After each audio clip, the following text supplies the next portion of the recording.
জয় মা কামাখ্যা জয়। ভারতের একমাত্র দেবী মন্দির, যেখানে বছরে 3 দিন মায়ের ঋতুস্রাব হয় এবং এই সময়ে কাছের নদী ও পুকুরের জল রক্তের মতো লাল হয়ে যায়। এর পিছনে কি কোনো বৈজ্ঞানিক কারণ আছে, নাকি এটি দেবী মার অলৌকিক ঘটনা? কেন এই মন্দিরে মায়ের মূর্তির পরিবর্তে যোনি পূজা করা হয়? এর পিছনে কী রহস্য এবং এই স্থানটির এত বিশেষত্ব কি যে এখানে সারা দেশের তান্ত্রিকদের মেলা বসে এবং এটিকে বশীকরণ, কালা জাদু এবং তন্ত্রমন্ত্র অনুশীলনকারী তান্ত্রিকদের দুর্গ হিসাবে বিবেচনা করা হয়? সবচেয়ে আশ্চর্যজনক বিষয় হলো, এই মন্দিরে কখনো মানব বলি দেওয়া হয়েছিল কিনা। এটি কেবল একটি গল্প নাকি ঐতিহাসের সত্য? কামাখ্যা মন্দিরের দরজা খোলার আগে প্রতিদিন দেবীর উদ্দেশ্যে একটি পশু বলি দেওয়ার কারণ কি? এই প্রাচীন ঐতিহাসের রহস্য কি? দেবী যখন 10 মহাবিদ্যার সাথে বসেন, তখন এই শক্তিপীঠ আরও বিশেষ হয়ে ওঠে। সর্বোপরি এই 10 মহাবিদ্যা কারা এবং তাদের শক্তি কি? আজ আমরা এই তথ্যচিত্রে কামাখ্যা দেবীর এমন অনেক অমীমাংসিত রহস্য এবং ঐতিহাস প্রকাশ করতে যাচ্ছি, তাই আমাদের সাথেই থাকুন। আজ আপনি এমন কিছু জানতে পারবেন যা আপনি আগে কখনো শুনেননি।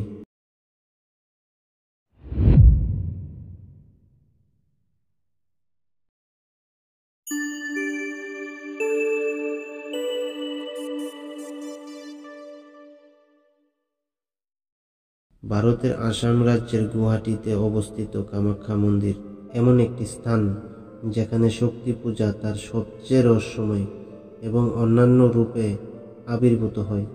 এই মন্দিরটি 51 শক্তিপীঠের মধ্যে একটি বিশিষ্ট স্থান অধিকার করে আছেন। দেবী কামাখ্যাকে যোনি রূপে পূজা করা হয়, যা সৃষ্টি এবং মাতৃত্বের প্রতীক। নমস্কার বন্ধুরা, আজ আমরা আপনাকে এমন একটি রহস্যময় স্থানে নিয়ে যাব যেখানে ভক্তি, তন্ত্র এবং মন্ত্রের মিলন ঘটে। এই মন্দির নির্মাণের ইতিহাস কি? কি ঘটেছিল যে মা কামাখ্যা আসামের রাজবংশকে অভিশাপ দিয়েছিলেন, যার কারণে শতাব্দী পরেও মন্দিরে তাদের প্রবেশ নিষিদ্ধ? এবং কেন মা তার সবচেয়ে প্রিয় পুরোহিতের মাথা কেটে ফেলেছিলেন? এই সমস্ত প্রশ্নের উত্তর খুঁজতে আমাদের সাথেই থাকুন, কারণ আজকের যাত্রা আপনাকে ভক্তি, বিশ্বাস এবং তন্ত্রের একটি নতুন জগতে নিয়ে যাবে। তাহলে আসুন জেনে নেই মা কামাখ্যার এই আশ্চর্য রহস্য, যা শতাব্দী ধরে গোপন রাখা হয়েছে।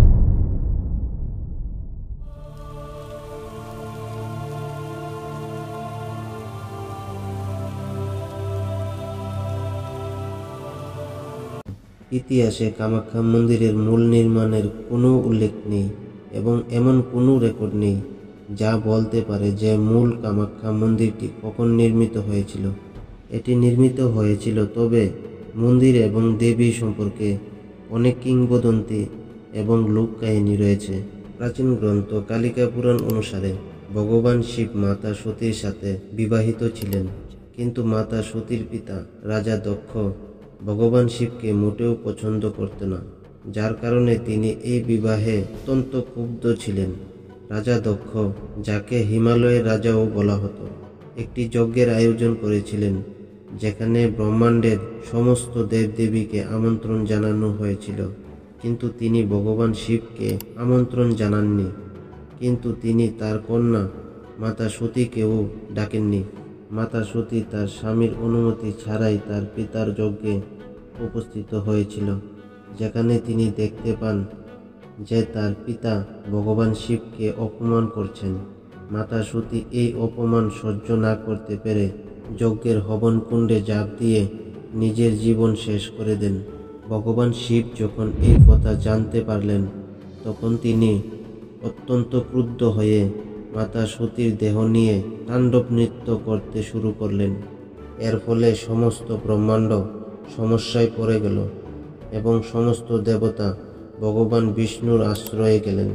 শ্রী শ্রী বিষ্ণু সুদর্শন চক্র দিয়ে মাতা সতীর দেহের 51টি অংশ পৃথক করে দিলেন, যা পৃথিবীর বিভিন্ন স্থানে পড়েছিল। যে স্থানে সতীর যোনি পড়েছিল, সেই স্থানে মাতা কামাখ্যার মন্দির নির্মিত হয়েছিল। এরপরে ভগবান শিব সমাধিতে প্রবেশ করলেন। এদিকে তারকাসুর নামে এক রাক্ষস কঠোর তপস্যা করে ব্রহ্মাজির কাছ থেকে অপরিসীম শক্তি লাভ করে 3 লোকে আতঙ্কিত করতে শুরু করলেন। দেবতাদের প্রার্থনায় ব্রহ্মাজি তাদের বললেন যে কেবল শিবের পুত্রই তারকাসুরকে শেষ করতে পারে। মহাদেব উমানন্দ পর্বতে সমাধিতে নিমজ্জিত ছিলেন এবং তার সমাধি ভাঙার কাজ কামদেবকে দেওয়া হয়েছিল। কামদেব শিবের দিকে তীর ছুড়ে দিলেন, যা তার সমাধিকে ভেঙে দেয়। ক্রোধে শিব তার 3য় চোখ খুলে কামদেবকে ধ্বংস করেছিলেন। কামদেবের স্ত্রী রতি এবং অন্যান্য দেবদেবীরা শিবের কাছে কামদেবকে পুনরায় জীবনদানের জন্য প্রার্থনা করেছিলেন। শিবের ক্রোধ শীতল হলে পরে কামদেবকে জীবনদান করেন। কামদেব তার সুন্দর রূপ ফিরে আসেনি। এরপর কামদেব এবং রতি প্রার্থনা করেছিলেন যে হে মহাদেব, আমাদের এমন জীবন দেবেন না যেখানে সৌন্দর্য নেই। এর উপর শিব একটি শর্ত রাখেন যে নীলাচল পর্বতে সতীর প্রজন্য অঙ্গের উপর একটি বিশাল মন্দির নির্মাণ করতে হবে। কামদেব শিবের শর্ত মেনে নিয়ে নীলাচল পর্বতে কামাখ্যা মন্দির নির্মাণ করেন। তিনি মন্দিরের বিশাল কাঠামোটি নির্মাণ করতে ভগবান বিশ্বকর্মার সাহায্য নেন। কামদেব এই মন্দিরে ভৈরব এবং 64 জন যোগিনী মাতার মূর্তিও স্থাপন করেন। তার তপস্যা ও ভক্তির ফলে তিনি তার পুরনো সুন্দর রূপ ফিরে পান। মন্দিরটির মূল নাম ছিল আনন্দ আখায়া। এর সাথে শিব যেখানে ধ্যান করেছিলেন সেখানে উমানন্দ ভৈরব মন্দির প্রতিষ্ঠিত হয়েছিল। কথিত আছে যে কামাখ্যা মন্দির দর্শন করতে আসা যে কোনো ভক্তকে বাধ্যতামূলকভাবে উমানন্দ ভৈরবকেও দর্শন করতে হয়। তবে এগিয়ে যাওয়ার আগে দয়া করে এই ভিডিওটি লাইক করুন এবং চ্যানেলটি সাবস্ক্রাইব করুন, কারণ এটি আপনার জন্য 1 সেকেন্ডের ব্যাপার, কিন্তু এটি আমাদের অনেক সাহায্য করে। প্লিজ এটি করে নেবেন। অন্য একটি গল্প অনুসারে যখন মা কামাখ্যার মন্দিরে রাক্ষস রাজা নরকাসুর রাজত্ব করতেন, প্রথমে নরকাসুর মা কামাখ্যার একজন মহান ভক্ত ছিলেন, কিন্তু সময়ের সাথে সাথে ক্ষমতার লোভে তিনি মা কামাখ্যার কাছে বিবাহের প্রস্তাব দেন। মা তাকে প্রত্যাখ্যান করেননি, বরং একটি শর্ত রাখেন। তিনি বলেছিলেন যে যদি আপনি আমাকে বিয়ে করতে চান তাহলে আপনাকে নীলাচলকে বিয়ে করতে হবে। এক রাতে পাহাড়ের চূড়ায় যাওয়ার জন্য একটি সিঁড়ি তৈরি করুন এবং মনে রাখবেন যে সকালে মোরগ ডাকার আগে আপনার কাজ সম্পন্ন করতে হবে। নরকাসুর এই চ্যালেঞ্জ গ্রহণ করেছিলেন। তার বিশাল সেনাবাহিনী রাতে সিঁড়ি তৈরি শুরু করে এবং সে কাজ শেষ করার খুব কাছাকাছি ছিল, কিন্তু মা বুঝতে পারলেন যে তিনি তার লক্ষ্য অর্জন করতে চলেছেন। তাই তিনি মোরগকে তার শক্তি দিয়ে তাড়াতাড়ি ডাকতে অনুপ্রাণিত করলেন। মোরগের আওয়াজ শুনে নরকাসুর অনুভব করলেন যে তিনি ব্যর্থ হয়েছেন এবং তিনি সম্পূর্ণ সিঁড়ি ছেড়ে তার প্রাসাদে ফিরে গেলেন। কিন্তু কিছুক্ষণ পর তিনি বুঝতে পারলেন যে তিনি মার দ্বারা চালাকির সাথে প্রতারিত হয়েছেন। ক্ষুব্ধ নরকাসুর মায়ের ভক্তির পথ বন্ধ করার সিদ্ধান্ত নেন এবং এই সিঁড়িটি সেখানেই রেখে যান। আজও কামাখ্যা আসার ভক্তরা সেই অসম্পূর্ণ সিঁড়িটি দেখতে পান, যাকে মাকলুজ পথ বলা হয়। মোরগ যেখানে ডাক দিয়েছিলেন এবং নরকাসুর তাকে হত্যা করে সেই স্থানটি কুকুরকাটা নামে পরিচিত। কিছুক্ষণ পর মহর্ষি বশিষ্ঠ মা কামাখ্যার দর্শনে আসেন, কিন্তু নরকাসুরের সেনাবাহিনী তাকে বাধা দেয়। মহর্ষি নরকাসুরকে বললেন, তুমি আমাকে হত্যা করবে না। তুমি কোন সিদ্ধের সামনে দাঁড়িয়ে আছো তা তুমি জানো না।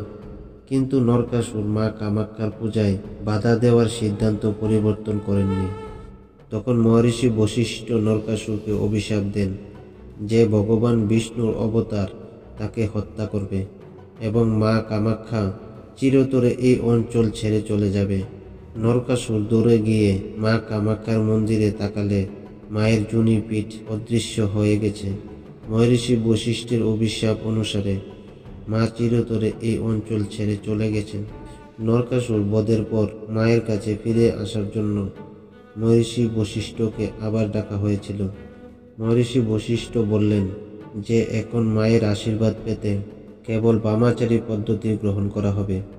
এই অভিশাপের কারণে আজ কামাখ্যা মন্দিরে বামাচারী পদ্ধতি এবং বলি প্রথা প্রচলিত আছে, যার মাধ্যমে মা কামাখ্যার পূজা করা হয়। কিছু পণ্ডিত মনে করেন যে মূল কামাখ্যা মন্দিরটি 4র্থ বা 5ম শতাব্দীতে নির্মিত হয়েছিল। আবার কিছু পণ্ডিত মনে করেন এটি 7ম বা 8ম শতাব্দীর। তবে মন্দিরের বর্তমান ইতিহাস কোচ রাজবংশের সময়কাল থেকে পাওয়া যায়। কোচ রাজারা 1515 থেকে 1535 সাল পর্যন্ত আসামে শাসন করেছিলেন এবং রাজা বিশ্ব সিং ছিলেন প্রথম কোচ রাজা। তিনি হিন্দু ধর্মের পৃষ্ঠপোষক এবং শিব ও দুর্গার উপাসক ছিলেন। তিনি কামাখ্যা পূজার ঐতিহ্য পুনরায় জীবিত করেছিলেন এবং এর জন্য তিনি বানারস থেকে ব্রাহ্মণদের ডেকেছিলেন। 16 শতকের শুরুতে কামরূপের রাজাদের মধ্যে অনেক যুদ্ধ সংগঠিত হয়েছিল, যেখানে রাজা বিশ্ব সিং বিজয়ী হয়ে সমগ্র কামরূপের একমাত্র রাজা হয়েছিলেন। যুদ্ধের সময় তার ভাই এবং বিচ্ছিন্ন সঙ্গীদের সন্ধানে তিনি নীলাচল পর্বতে পৌঁছেছিলেন। ক্লান্ত একটি বটবৃক্ষের নিচে বিশ্রাম নেওয়ার সময় একজন বৃদ্ধ মহিলা তাকে বলেছিলেন যে এই টিলাটি একটি জাগ্রত স্থান। এতে রাজা বিশ্ব সিং শপথ করেছিলেন যে তিনি যদি তার হারিয়ে যাওয়া ভাই এবং সঙ্গীদের খুঁজে পান তবে তিনি এখানে একটি স্বর্ণ মন্দির নির্মাণ করবেন। প্রতিজ্ঞা পূর্ণ হল এবং তিনি মন্দির নির্মাণ শুরু করলেন। খননের সময় মন্দিরের নিচের অংশ দেখা যায় এবং তার উপরে মন্দিরটি নির্মিত হয়। স্বর্ণ মন্দিরের স্থানে রাজা বিশ্ব সিংহ প্রতিটি ইটের মধ্যে একটি করে সোনার রুটি স্থাপন করেন। কথিত আছে যে 1533 সালে রাজা বিশ্ব সিংহ কামাখ্যা মন্দির পুনর্নির্মাণ করেন। বিশ্বাস করা হয় যে রাজা বিশ্ব সিংহের মৃত্যুর পর বাংলার মুঘল গভর্নর সুলতান সুলেমান করণীর একজন মুসলিম সেনাপতি কালা পাহাড় কামাখ্যা মন্দির সহ আরও অনেক মন্দির ভেঙে ফেলেন। এরপর 1565 সালে কোচ রাজার নরনারায়ণ এবং তার ভাই চিল্লা রায় একসাথে এই মন্দিরটি পুনর্নির্মাণ করেন। নরনারায়ণ তার প্রজাদের দেবীর পূজা এবং মন্দির নির্মাণে অনুপ্রাণিত করেছিলেন। এই পুনর্নির্মাণ কাজে মন্দিরের পৌরাণিক ও ধর্মীয় গুরুত্ব বজায় রাখার চেষ্টা করা হয়েছিল। এই নির্মাণে নীলাচল রীতির স্থাপত্য গ্রহণ করা হয়েছিল, যা এখনও সেখানে দেখা যায়। 17 শতকে আহোম রাজা সুতিপা এবং গদাধর সিংহের মতো অনেক আহোম রাজা এই মন্দিরের সংরক্ষণ এবং সৌন্দর্যে অবদান রেখেছিলেন। আহোম রাজারাও মন্দিরের আশেপাশের এলাকাগুলি উন্নত করেছিলেন এবং মন্দিরের জন্য অনেক দাতব্য কাজ করেছিলেন। তারা মন্দিরের প্রতি বিশেষ মনোযোগ দিয়েছিলেন এবং এটি সংরক্ষণের জন্য কাজ করেছিলেন। এইভাবে কামাখ্যা মন্দিরের ইতিহাস অসংখ্য পৌরাণিক এবং ঐতিহাসিক ঘটনার সাথে পরিপূর্ণ এবং ভক্তির অন্যান্য সঙ্গম উপস্থাপন করে। আপনাদের কাছে আমার বিনীত অনুরোধ, যদি আপনারা আমাদের প্রচেষ্টা পছন্দ করেন তাহলে ভিডিওটি লাইক করুন এবং চ্যানেলটি সাবস্ক্রাইব করুন। আপনাদের সমর্থন আমাদের অনুপ্রেরণা। বন্ধুরা, পরবর্তী অধ্যায়ে আমরা জানাবো কেন অম্বুবাচী মেলার সময়কালে ব্রহ্মপুত্র নদীর জল লাল হয়ে যায়। এটি কি অলৌকিক ঘটনা নাকি এর পিছনে কোনো বৈজ্ঞানিক কারণ আছে? অম্বুবাচী মেলার প্রতি বছর বিশ্বের সমস্ত তান্ত্রিক এবং সিদ্ধ পুরুষদের জন্য একটি আশীর্বাদ। এই অনন্য উৎসবে দেবী ভগবতীর ঋতুস্রাব উৎসব পালিত হয়। পৌরাণিক শাস্ত্র অনুসারে সত্য যুগে 16 বছরে একবার, দাপর যুগে 12 বছরে একবার, ত্রেতা যুগে 7 বছরে একবার এবং কলিযুগে প্রতি বছরই উৎসব পালিত হয়। অম্বুবাচী মেলার নাম অম্বু এবং বাঞ্চি দুটি শব্দ দিয়ে তৈরি, যেখানে অম্বুর অর্থ হল জল এবং বাঞ্জি অর্থ হল প্রস্ফুটিত। অম্বুবাচী মেলা হল কামাখ্যা মন্দিরের সবচেয়ে গুরুত্বপূর্ণ এবং বিশেষ উৎসব, যা প্রতি বছর জুন মাসে পালিত হয়। এই মেলা হল দেবীর ঋতুস্রাবের প্রতীক, যাকে দেবীর সৃজনশীল এবং প্রজনন শক্তি হিসাবে বিবেচনা করা হয়। ধর্মীয় বিশ্বাস অনুসারে এই সময়ে দেবীর ঋতুস্রাব হয়। 3 দিনের জন্য বন্ধ থাকে। এই সময়কালে মন্দিরের ভিতরে মাটিতে একটি সাদা কাপড় বিছিয়ে দেওয়া হয় এবং ভক্তদের জন্য মন্দিরের দরজা বন্ধ থাকে। 3 দিন পর যখন দরজা আবার খোলা হয় তখন বলা হয় যে এই কাপড়টি সম্পূর্ণ লাল এবং ভেজা হয়ে গেছে। এই কাপড়টিকে অম্বুবাচী বস্ত্র বা রক্তবস্ত্র বলা হয় এবং এর ছোট্ট ছোট্ট টুকরোগুলি ভক্তদের প্রসাদ হিসেবে দেওয়া হয়। মানুষ তাদের বাড়ির পূজার স্থলে শ্রদ্ধার সাথে এটি রাখে। কিন্তু এখানে সবচেয়ে বড় প্রশ্ন হলো যে সারা বছর ধরে ভক্তরা এখানে আসতে থাকেন, এই 3 দিনে তাদের সংখ্যা 1000 থেকে লক্ষে কেন বেড়ে যায়? বিজ্ঞানীদের মতে আসামের জলে লোহার উপাদানের পরিমাণ বেশি, যার কারণে জলের রং হালকা লাল দেখায় এবং ব্রহ্মপুত্র নদীর জলেও একই লোহার উপাদান পাওয়া যায়। তৃতীয় কারণ হিসাবে নীলাচল পর্বতের গঠনকে বিবেচনা করা হয়, যা আসলে সিন্নাবর অর্থাৎ পারদ সালফাইড দিয়ে তৈরি। সিন্নাবরের রং গাঢ় লাল এবং বর্ষাকালে যখন ব্রহ্মপুত্রের জলস্তর বৃদ্ধি পায় তখন নদীর তলদেশে থাকা সিন্নাবরের কণাগুলি উপরে উঠে আসে, যার ফলে জলের রং লাল হয়ে যায়। কিন্তু প্রশ্ন ওঠে যে যদি ভূতাত্ত্বিক কারণে এটি ঘটে থাকে তবে কেন এই ঘটনাটি কেবল অম্বুবাচীর এই 3 দিনেই ঘটে? অম্বুবাচীর আগে আসামে বর্ষা আসে, কিন্তু ব্রহ্মপুত্রের জল কেন কেবল এই 3 দিনেই লাল হয়ে যায়? এটি কি দেবীর অলৌকিক ঘটনা, নাকি এটি এখনও বিজ্ঞানীর জন্য বাধা? অম্বুবাচীর 3 দিনের সময় আসামের কামাখ্যা মন্দিরে তন্ত্র সাধনার বিশেষ গুরুত্ব রয়েছে। এই দিনগুলিতে তন্ত্রের মতো ক্রিয়াগুলি মন্দিরে প্রচুর পরিমাণে মন্ত্র এবং কালা জাদু এবং বশীকরণ করা হয়। এখানে দেবীকে খুশি করার জন্য প্রধানত পুরুষ ছাগল, মহিষ এবং পায়রা বলি দেওয়া হয়। স্ত্রী পশুদের বলিদান থেকে দূরে রাখা হয়, যা এখানে একটি বিশেষ ইতিহাস। এই আচারের কারণে মন্দিরের প্রাঙ্গণে সর্বত্র লাল রক্তের দৃশ্য দেখা যায়। এবং এখানে আরেকটি আশ্চর্যজনক রহস্য হল মন্দিরের গর্ভগৃহে অবস্থিত যোনি আকৃতির পাথর। এখানে সর্বদা জল প্রবাহিত থাকে। আজ পর্যন্ত এই জলের উৎসের কোনো বৈজ্ঞানিক ব্যাখ্যা পাওয়া যায়নি, তবে এটিকে দেবীর কৃপা প্রতীক হিসাবে বিবেচনা করা হয়। ভক্তরা এই জলকে প্রসাদ হিসাবে গ্রহণ করেন এবং এটিকে পবিত্র বলে মনে করেন। বিশ্বের একমাত্র মহাসিদ্ধ পীঠ হিসাবে বিবেচিত বিশ্ববিখ্যাত কামাখ্যা মন্দির, এর মহিমা অসীমিত।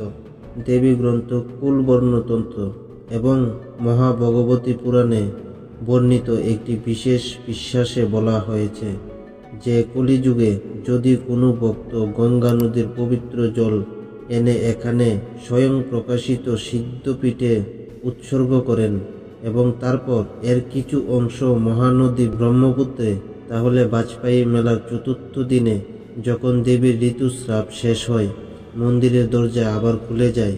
সেই সময় ভক্তের বন্যা বয়ে যায়। দেবীকে অভিষেক করা হয়, তার সাজসজ্জা এবং বিশেষ পূজা করা হয়। এরপরে ভক্তরা দেবীকে দেখার সুযোগ পান এবং প্রসাদ হিসাবে একটি বিশেষ কাপড় দেওয়া হয়, যাকে অম্বুবাচী বস্ত্র বলা হয়। বন্ধুরা, তোমাদের কি মনে হয় অম্বুবাচী মেলার সময় ব্রহ্মপুত্র নদীর জল কেন লাল হয়ে যায়? এর পিছনে কি কোনো বৈজ্ঞানিক কারণ আছে, নাকি কোনো অলৌকিক ঘটনা আছে? বন্ধুরা, তোমাদের মতামত কমেন্টে জানাবেন, যাতে অন্যরা তোমাদের মতামত জানতে পারে। পরবর্তী 2টি অধ্যায়ে আমরা জানব কেন মা তার পুরোহিতের মাথা কেটে ফেলেছিলেন এবং কেন তিনি রাজাকে তার বংশ ধ্বংস করার জন্য অভিশাপ দিয়েছিলেন। এর সাথে আমরা কামাখ্যার তান্ত্রিক রীতিনীতি, পশু বলি এবং মানব বলিদানের ঐতিহাসিক দিকগুলিও বিস্তারিতভাবে আলোচনা করব। মন্দিরের পৌরাণিক কাহিনীতে কোচরাজ বংশ এবং দেবী অভিশাপ একটি গুরুত্বপূর্ণ এবং রহস্যময় স্থান দখল করে আছে। এই গল্পটি আমাদের শতাব্দী আগে নিয়ে যায়, যখন কোচ রাজবংশের শাসন আসামের বেশিরভাগ অংশে বিস্তৃত ছিল এবং এই রাজবংশ ছিল মন্দিরের প্রধান পৃষ্ঠপোষক।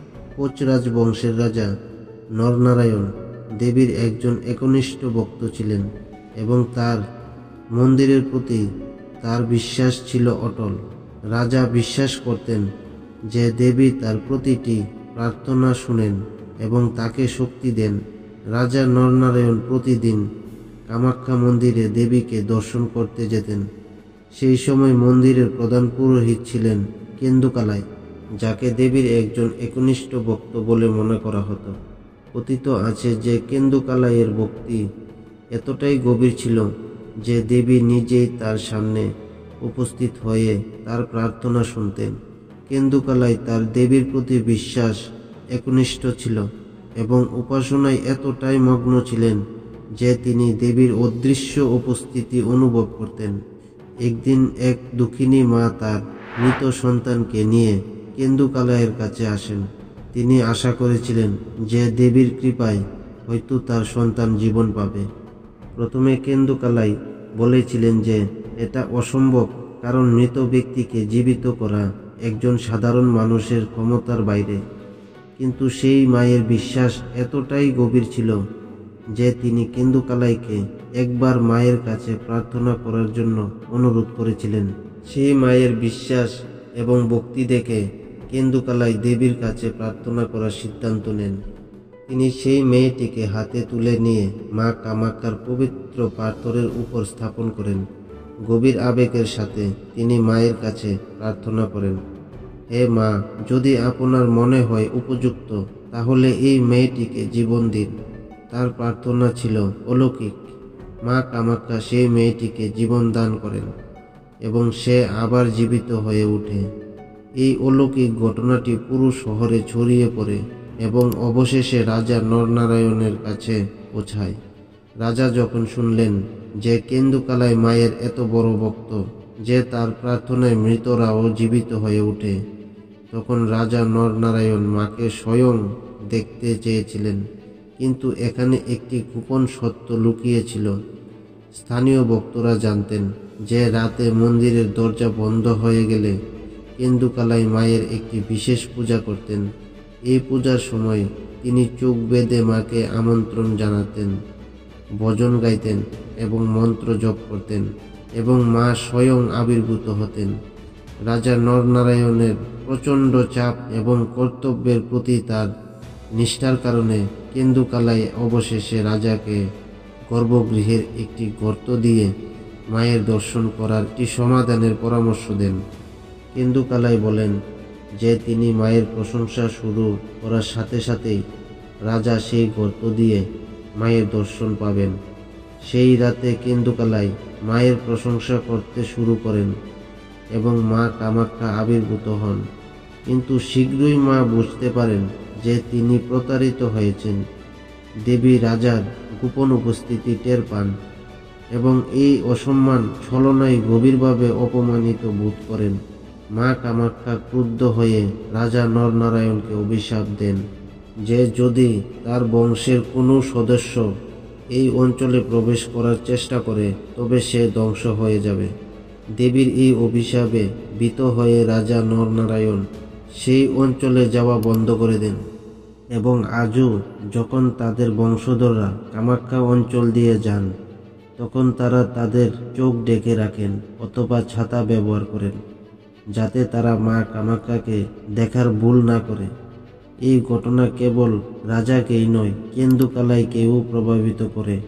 কিছু গল্প অনুসারে দেবী কেন্দুকালাইয়ের মাথা কেটে ফেলেছিলেন।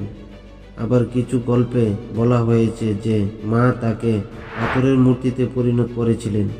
দুটি গল্পই মায়ের ক্রোধ এবং কেন্দুকালাইয়ের সাথে তার অন্যান্য সম্পর্কের প্রতীক। এই গল্পটি আমাদের মা কামাখ্যার অপরিসীম শক্তি, ভক্তদের গভীর বিশ্বাস এবং তার দ্বারা অভিশাপের রহস্য উপলব্ধি করায়। কামাখ্যা মন্দিরের এই অভিশাপ এবং এর পেছনের গল্পটি এখনও এলাকার মানুষ এবং বিহারের কিছু রাজপরিবার কামাখ্যা মন্দিরকে তন্ত্র সাধনা এবং বলিদান অনুশীলনের কেন্দ্র হিসাবে বিবেচনা করা হয়। এখানকার পরিবেশ এবং দেবীর রূপ এটিকে তান্ত্রিকদের জন্য একটি স্থান করে তুলেছে যেখানে তারা দেবীর শক্তি এবং করুণা প্রার্থনা করে। বলা হয় যে কামাখ্যা মন্দিরের দরজা খোলার আগে প্রতিদিন একটি ছাগল বলি দেওয়া হয়। এরপরেই ভক্তদের জন্য মন্দিরের দরজা খুলে দেওয়া হয় এবং পূজা করা হয়। এই প্রাচীন ঐতিহাসকে মন্দিরের তান্ত্রিক অনুশীলন এবং দেবীর প্রতি ভক্তির একটি গুরুত্বপূর্ণ অংশ হিসেবে বিবেচনা করা হয়। বলিদানের প্রথা এই মন্দিরের একটি অবিচ্ছেদ অংশ। এখানে দেবীকে খুশি করার জন্য পুরুষ পশু বলি দেওয়া হয়। প্রধানত ছাগল, মহিষ এবং পায়রা বলি দেওয়া হয়। এটি একটি প্রাচীন তান্ত্রিক ইতিহাস যেখানে বিশ্বাস করা হয় যে দেবীকে পশু বলি দেওয়ার মাধ্যমে দেবী সন্তুষ্ট হন এবং ভক্তদের ইচ্ছা পূরণ করেন। এখানে বিশেষ বিষয় হলো স্ত্রী পশু বলি দেওয়া হয় না, কেবল পুরুষ পশুই বেছে নেওয়া হয়। আমরা আপনাকে একটি প্রশ্ন জিজ্ঞাসা করতে চাই, নিরীহ পশু বলি দেওয়া কি ঠিক, নাকি এটি কেবল কুসংস্কারের প্রতীক? যুক্তিসহ আপনার মতামত মন্তব্যে লিখুন। দেখা যাক কতজন মানুষ এই বিষয়ে গভীরভাবে চিন্তা করার পরে তাদের মতামত জানাতে সক্ষম হন। এই বলিদানের ক্রিয়ার জন্য মন্দিরে একটি বিশেষ কক্ষ তৈরি করা হয়েছে যেখানে ভক্তরা এই আচারটি দেখার চেষ্টা করেন। বিশ্বাস করা হয় যে যে ভক্ত বলিদানের সময় পশুর মাথা কাটা দেখেন তিনি সারা বছর সুখী এবং নিরাপদ থাকেন। বলিদানের পাশাপাশি এখানে বশীকরণ পূজাও গুরুত্বপূর্ণ, যার জন্য মন্দিরের পাথর কামিয়া সিঁদুর বা বশীকরণ সিঁদুর নামে বিক্রি করা হয়। এই সিঁদুরকে শক্তির প্রতীক হিসাবে বিবেচনা করা হয় এবং মানুষ তাদের জীবনের সাফল্য পেতে এটি ব্যবহার করে। কামাখ্যা মন্দিরের সাথে সম্পর্কিত মানব বলিদানের গল্প, ইতিহাস এবং কিংবদন্তিও জনপ্রিয়। কিছু পুরনো গল্প অনুসারে তান্ত্রিক সাধকরা এখানে মানুষ বলি দিয়ে দেবীকে সন্তুষ্ট করার চেষ্টা করতেন। যদিও আধুনিক সময়ে এই নরবলি প্রথাটি বন্ধ হয়ে গেছে এবং এটি কেবল একটি পৌরাণিক কাহিনী হিসাবে বিবেচিত হয়। 19 জুন 2019-এর কামাখ্যা মন্দির কমপ্লেক্সের জয় দুর্গা মন্দিরের সিঁড়িতে একটি কম্বল দিয়ে ঢাকা 66 বছর বয়সী এক মহিলার মুন্ডু বিচ্ছিন্ন দেহ পাওয়া যায়। ঘটনাটি মধ্যরাতে ভূতনাথ মন্দিরে পূজার পর শুরু হয়েছিল। সেখান থেকে সবাই প্রথমে কামাখ্যা মন্দিরে যায় এবং তারপর বগলা মন্দিরের কাছের শ্মশানে পৌঁছায়। পরে ভুক্তভোগীকে জয় দুর্গা মন্দিরে নিয়ে যাওয়া হয়, যেখানে পূজার সময় মদ এবং মাংস খাওয়া হয়। ভুক্তভোগীর কোনো ধারণা ছিল না যে এই পূজা তার বলিদানের জন্য করা হচ্ছে। পূজার একটি বিশেষ রীতি অনুসরণ করে তার মাথা কুড়াল দিয়ে কেটে ফেলা হয়েছিল। আধুনিক যুগেও নরবলি দেওয়ার মতো ঘটনা শুনে আমাদের হতবাক করে। কল্পনা করুন তো, এমন কত ঘটনা আছে যে কখনো প্রকাশ পায় না। তান্ত্রিক নরবলি দেওয়ার মতো কোনো ঘটনা ঘটে থাকে তাহলে আমাদের মন্তব্যে জানান, যাতে সমাজে ছড়িয়ে থাকা অন্ধবিশ্বাস সম্পর্কে সচেতনতা ছড়িয়ে পড়ে। কামাখ্যা মন্দির, যেখানে দেবী কামাখ্যার সাথে 10 মহাবিদ্যাও বাস করেন বলে বিশ্বাস করা হয়। এই পবিত্র স্থানে দেবী শক্তির বিভিন্ন রূপ দেখা যায় বলে বিশ্বাস করা হয়। তন্ত্রশাস্ত্র অনুসারে এই 10 জন মহাবিদ্যা হল দেবী শক্তির বিভিন্ন রূপ, যা তন্ত্র সাধনায় বিশেষ গুরুত্ব বহন করে। এই 10 জন মহাবিদ্যা হল কালী, তারা, সুদী ভুবনেশ্বরী, ভৈরবী, ছিন্নমস্তা, তুমাবতী, বগলামুখী, মাতঙ্গী এবং কমলা। এখানে তান্ত্রিক আচার অনুষ্ঠান এবং বিশেষ পূজার মাধ্যমে এই মহাবিদ্যার আশীর্বাদ পাওয়ার চেষ্টা করা হয়। অক্ষয় দেবীর কৃপা এবং মহাবিদ্যার আশীর্বাদ পাওয়া প্রতিটি তান্ত্রিক সাধকের একটি বিশেষ লক্ষ্য, কারণ এই স্থানটি তন্ত্রের স্থান। এটি সাধনার সর্বোচ্চ স্তরের প্রতীক। যদি আপনি 10 মহাবিদ্যার রহস্যের উপর ভিত্তি করে একটি সম্পূর্ণ তথ্যচিত্র দেখতে চান, তাহলে আমাদের মন্তব্যে জানান। আমরা আমাদের পরবর্তী ভিডিওতে 10 মহাবিদ্যার শক্তি এবং রহস্য সম্পর্কে বিস্তারিতভাবে বলবো। তো বন্ধুরা, এটি ছিল কামাখ্যা দেবী এবং তার মন্দিরের সম্পূর্ণ ইতিহাস। এবং রহস্যে ভরা যাত্রা। এই ভিডিওটি আপনার কেমন লেগেছে তা মন্তব্য করে আমাদের জানান এবং চ্যানেলটি সাবস্ক্রাইব করতে ভুলবেন না। শীঘ্রই একটি নতুন তথ্যচিত্র নিয়ে দেখা হবে। ততক্ষণ পর্যন্ত ধন্যবাদ। জয় হিন্দ, জয় ভারত, জয় মাতা দি, জয় মা কামাখ্যার জয়, জয় বাবা কোটিলিঙ্গ বাবার জয়।